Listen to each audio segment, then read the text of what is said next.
Meus queridos irmãos, que a paz de Jesus esteja conosco. E nesta quinta-feira possamos estar unidos para penetrarmos na mensagem do Evangelho da noite de hoje, que se encontra no Evangelho segundo o Espiritismo, no capítulo 16, itens 3 e 11. Nós vamos fazer a nossa prece inicial, pedindo a Jesus, nosso amigo de sempre, que nos dê força e coragem para prosseguirmos em nossas lutas diárias, cumprindo o nosso dever com alegria, com responsabilidade, sempre vendo no outro um reflexo nosso, sempre podendo estender as mãos dos nossos corações, dos nossos pensamentos, em termos de saúde, de socorro, para todos aqueles que hoje, quinta-feira à noite, aqui no Grupo Espírita Casa de Guará, fazemos uma oração juntos e um estudo do Evangelho segundo o Espiritismo, para podermos ir clareando devagarinho qual a mensagem ou quais as mensagens que Jesus quis enviar para nós. Quais as interpretações que nós tiramos das grandes lições contidas naqueles dias que ele ministrou tantas aulas para o mundo e para o povo e deixou uma semente extraordinária para o futuro. E o futuro sempre será o agora. Estaremos sempre presentes, no presente e no futuro, para irmos devagarinho construindo as nossas aspirações, procurando fazer uma avaliação, uma análise de como nós somos, de como nós pensamos a vida e o mundo, e de como julgamos o nosso semelhante e a nós mesmos. Então vamos proceder à leitura da parte do Evangelho que compõe esse capítulo 16. Não se pode servir a Deus e a Mamon. Então vamos lá. Preservar-se da avareza. Esse é o título do tema que nós vamos estudar. Porque esse capítulo, Não se pode servir a Deus e a Mamon, que é o capítulo 16, ele é um capítulo muito rico. Ele é um capítulo que traz aqui 4 instruções de espíritos fantásticos. São instruções de Pascal, de um espírito protetor em Bruxelas, do espírito Cheverry, que no caso é o responsável pelo texto sobre a nossa missão, né, de estudarmos juntos hoje à noite. Nós vamos ter Fénelon, que já é nosso conhecido, esse espírito amigo, extremamente inteligente, sensível e criterioso. Nós vamos ter Lacordaire, um dos grandes colaboradores também da conjuntura, né, social, política do tempo, em que a ideia de mortalidade no modelo espírita surge no cenário do planeta Terra. Esses espíritos todos juntos. E para coroar a instrução dos espíritos, nós vamos ter São Luís com um texto chamado Transmissão da Riqueza. Então, é um texto também que traz 2 parábolas específicas, que são trazidas pelo nosso irmão Allan Kardec, a parábola do mal rico e a parábola dos talentos. A parábola do mal rico, ela vai ser lida por nós agora, né, no tema Preservar-se da avareza. Então, no meio da turba, um homem lhe disse: Mestre, dize a meu irmão que divida comigo a herança que nos tocou. 2 irmãos, eram irmãos. Jesus lhe disse: Ó homem, quem me designou para vos julgar ou para fazer as vossas partilhas? Jesus nunca se colocou no lugar de juiz. E acrescentou: tende o cuidado, olha o conselho de Jesus, tende o cuidado de preservar-vos de toda a avareza, por isso o tema. Porquanto seja qual for a abundância em que o homem se encontre, sua vida não depende dos bens que ele possua. Olha a magnitude do conselho. Aí já está o significado. Pode ser que hoje mesmo te venham tomar a alma, que a morte pode nos surpreender. E aí toda essa ganância, ela será uma grande inutilidade na existência. Disse-lhes a seguir esta parábola. Havia um rico homem cujas terras tinham produzido extraordinariamente e que se entretinha a pensar consigo mesmo, esse homem que tinha uma riqueza considerável. Que hei de fazer? Pois já não tenho lugar onde possa encerrar tudo o que vou colher. Ele não tinha onde colocar a colheita. Aqui está, disse o que farei. Ele pensando, né? Aquele homem muito rico estava pensando consigo mesmo. Demolirei os meus celeiros e construirei outros maiores, onde porei toda a minha colheita e todos os meus bens. Olha que ideia. Para a época judaica, nada de anormal. E direi à minha alma: minha alma, tens de reserva muitos bens para longos anos. Repousa, come, bebe, goza. Isso era o ego falando, hein? Mas Deus, ao mesmo tempo, olha onde Jesus vai dar a chamadinha. Mas Deus, ao mesmo tempo, disse ao homem: que insensato és! Esta noite mesmo tomar-te-ão a alma. Para que servirá o que acumulaste? Não é?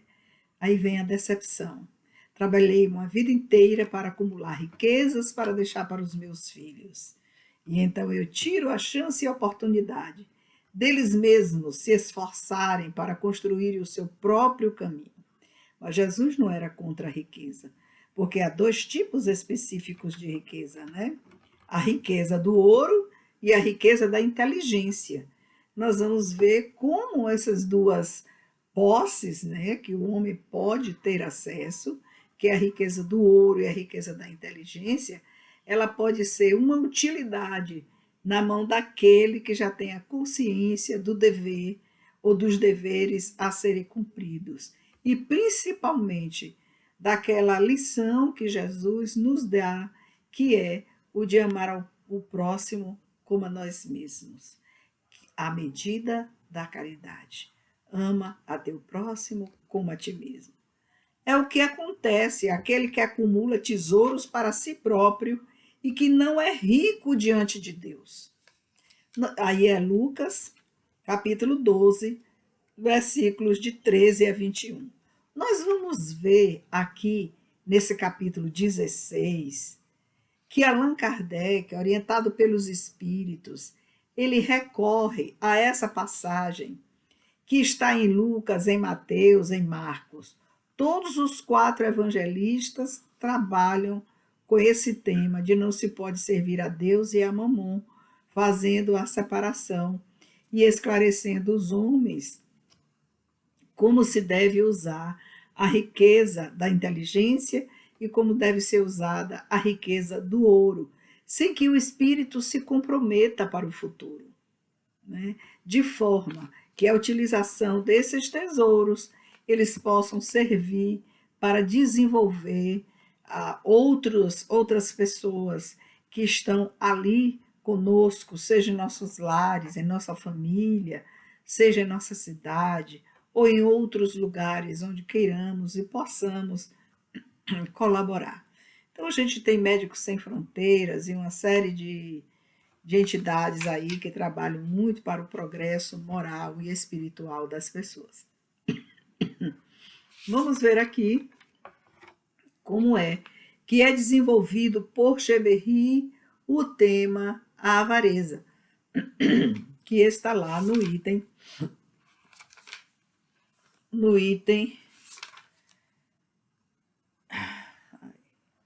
que é o emprego da riqueza, né? Do tema avareza, nós vamos trabalhar com o emprego da riqueza. Então, esse trabalho aqui do emprego da riqueza, que é o texto do Cheverry, que ele vai trazer a inteligência como riqueza, ele começa o texto dizendo assim: não podeis servir a Deus e a Mamon. Então, ele já faz uma divisão. Deus significa o caminho traçado por Jesus, de modo que a gente tem uma trajetória rica, né, em conquistas morais, quando cumprimos nossos deveres e não nos deixamos cair em tentações, que são as tentações de ordem política, de ordens sociais, de ordem econômica, que todas elas vão desbordar no caminho do ego. E nesse caminho do ego, elas desbordam numa necessidade falsa que o homem tem da realidade do que está numa existência tão curta aqui na Terra. Então não se pode servir a Deus e a Mamon. Mas que seria Mamon? Mamon não é a representação do mal, é a representação da exterioridade, de tudo aquilo onde nós estamos, onde nós vivemos, socialmente falando, das nossas necessidades, que a maioria delas não são realmente necessidades, mas são as ambições do ego para viver para a exterioridade. Então, nós queremos o corpo bonito, nós queremos o dinheiro, né, que traz a projeção social, nós queremos a riqueza da intelectualidade para nos colocarmos egoicamente superiores aos outros, né, porque quando a gente vai adquirindo a riqueza da intelectualidade, vai socorrendo outros para que eles também se elevem, cresçam, né, com oportunidades de entendimento, de compreensão. Você está aí dividindo e você está realmente estabelecendo ou realizando o amar ao próximo como a si mesmo. Então, essa é uma divisa que a gente não pode se afastar. Ama a teu próximo como a ti mesmo, para todas as questões da vida. E aqui, em nosso caso, seja para o uso da riqueza ou para o uso da inteligência que Deus nos oportunizou. Então, guardai bem isso na lembrança, o que Cheverry fala. Vós, ao quem o amor do ouro domina. Como eu vou saber se o amor do ouro me domina? Eu tenho que fazer uma reflexão, aprender a olhar para a minha figura, a minha personalidade, enquanto estou aqui neste momento, para ver como é que eu sou dominada pelo esse amor do ouro. Vós que venderíeis a alma, olhe, para possuir tesouros. E nós vemos diuturnamente as pessoas vendendo suas próprias almas. Essa é uma figura de linguagem, né? É uma metáfora. Como é que eu vendo a minha alma? Eu me submeto a qualquer situação, de modo que eu tenha acesso ao poder, à glória, ao dinheiro. Todas as vezes que eu caio tanto moralmente para ter esta recompensa, que é uma recompensa egóica, certamente, mais tarde, quando não tivermos mais forças para lutar, que a velhice se assenhoreie da nossa vida, ou então que a doença chegue muito próximo de nós. Nós temos visto agora, nessa questão pandêmica, né, da Covid-19, quantos amigos e quantas pessoas foram embora. E como elas se arrependeram de tanta coisa que fizeram nesse campo, nessa busca de projeção, nessa busca do amor do ouro, sem pensar que tudo que poderia ter feito já tinha sido feito. Em relação aos filhos, a ajuda que se dá em relação aos netos é só uma ajuda. Em relação aos filhos, a sua responsabilidade. Em relação à família. Mas você não pode submeter a sua saúde a desgastes por algo que você não tem condição mais de fazer. Então é preciso ter clareza, consciência daquilo que você faz, daquilo que você realiza, para não cair nessa questão da avareza. Então nós vamos ver aqui, não é? Como é que nossa irmã Joana de Ângeles, ela vai nos ajudar para uma compreensão maior. Ela vai dizer que essa força que está fincada no ego, né, esse estamento do aparelho psíquico, essa força, ela responde por conflitos violentos que estão gravados em nós. São conflitos de ordem social, de ordem econômica, de ordem política e de ordem psicológica. Porque aí termina virando esse cadinho um grande sofrimento. E esse sofrimento arrasta milhões de pessoas ao desespero. Por que a nossa irmã Joana de Ângeles vai chamar a atenção para esse desespero? Ela vai dizer que o destroçamento da afetividade e do sentimento de amor ao próximo, ele se destrói, né? Ele fica maculado por essa ganância, por essa corrida e por esse imenso conflito que se instaura e se instala em nós. Como sair disso? Que a grande pergunta é como sair? Se eu me reconheço um avarento, se eu já estou neste caminho de entender que eu sou um avarento intelectual, que eu sou um avarento pela posse do ouro. Não tem outro caminho. Joana vai dizer que é preciso se autoconhecer. É preciso se autoconhecer. E que cada um de nós sabe o quanto de avareza existe como marca em nossa personalidade. E enquanto ela se manifesta nas pequenas coisas, inclusive até em roupas que você tem em casa usadas, mas que você guarda por anos. E você não distribui, você não dá, você não divide, você não desapega, você é avarento com coisas pequenas, porque são coisas pequenas. O que é uma roupa?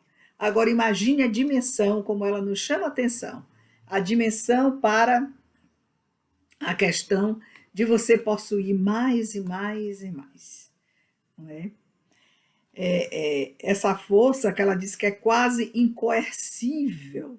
E ela vai trazer novamente a figura do Jesus homem, que não tinha dualidade de personalidade, nem nunca se colocou no lugar de juiz. Por isso que lá no texto de Lucas, Marcos, né, Mateus, nós vamos ver como é que Jesus responde. Ele responde com advertência severa. Cuidado, que hoje mesmo poderão tomar-te a alma. E se hoje mesmo poderão tomar-te a alma, meus irmãos, qual é o grande conselho que nós temos e que nós precisamos ouvir dentro de nós? Eu posso morrer daqui a pouco. Eu posso morrer de madrugada. Eu posso morrer amanhã, ou só terei 2 dias aqui na Terra, nesta existência. Porque a vida é este momento de impermanência. E a impermanência precisa estar presente nos atos de todos os nossos dias. Então, nós acordamos para o cumprimento dos nossos deveres diariamente, fazendo essa análise a respeito da avareza e jogando para bem longe de nós esses sentimentos que nos deixam amarrados no planeta Terra, fincados aqui nesses conflitos terríveis, né, que terminam destruindo a nossa afetividade, que terminam impedindo que sentimentos verdadeiros eles sejam construídos, né, para o nosso bem, para o bem do próximo, para o bem daqueles que estão junto conosco. E assim, meus irmãos, é a lição. Vamos pensar sobre ela nessa semana que está chegando. Vamos colocar em prática o tema avareza em todas as situações da nossa vida e vamos pedir muitas forças a Jesus para continuarmos em nosso trabalho. Que a paz de Jesus esteja conosco hoje e sempre.